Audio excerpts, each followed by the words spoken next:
Mimpi Indonesia rajai mobil listrik dunia menjadi kenyataan.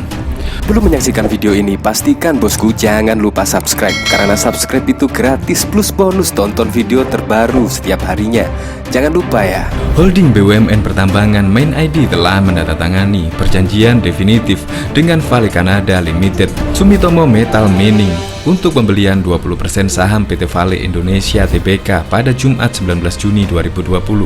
Menteri BUMN Erick Thohir mengatakan langkah ini sesuai dengan mandat Main ID untuk mengelola cadangan mineral strategis Indonesia dan mendorong hilirisasi industri pertambangan nasional. Dia menegaskan transaksi saham PT Vale Indonesia ini menjadi bagian penting dalam rencana pengembangan industri baterai untuk mobil listrik. Kita berhasil menambah lagi kepemilikan negara di sektor penambangan.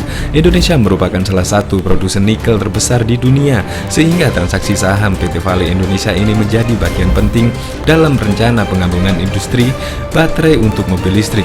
Nikel memiliki potensi tinggi pada masa depan seiring pesatnya tren kendaraan listrik di dunia, kata Erick dalam siaran resminya Sabtu 20 Juni 2020. Saat ini Indonesia memainkan peran strategis utama dalam industri nikel global. Transaksi ini merupakan pengembangan penting bagi industri nikel mengingat kehadiran lama PT Vale Indonesia di Indonesia. Vale sendiri memiliki salah satu aset nikel terbaik dan terbesar di dunia. Erick menegaskan transaksi ini menggambarkan komitmen pemerintah untuk memastikan lingkungan yang ramah bisnis serta pengembangan strategis jangka panjang dari industri pertambangan nasional. Kemitraan Main ID dengan PT Vale Indonesia ini juga membuktikan kepercayaan bagi perusahaan pertambangan global terhadap peluang pasar di Indonesia.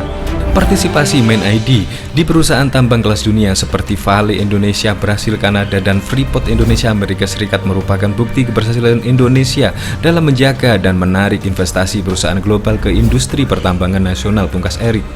Proses transaksi ini ditargetkan selesai di akhir 2020. Dengan begitu, kepemilikan saham PT Vale Indonesia akan berubah menjadi VLC 44,3%, Min ID 20%, SMM 15%, dan Publik 20,7%. Sebelumnya, PT Vale Indonesia menandatangani amandemen kontrak karya 96 dengan pemerintahan Republik Indonesia, di mana kontrak karya tersebut akan berakhir pada Desember 2025 agar PT Vale Indonesia berhak atas perpanjangan lisensi untuk tetap beroperasi di luar 2025. Maka persyaratan tertentu harus dipenuhi, termasuk divestasi 20% saham PT Vale pada Indonesia.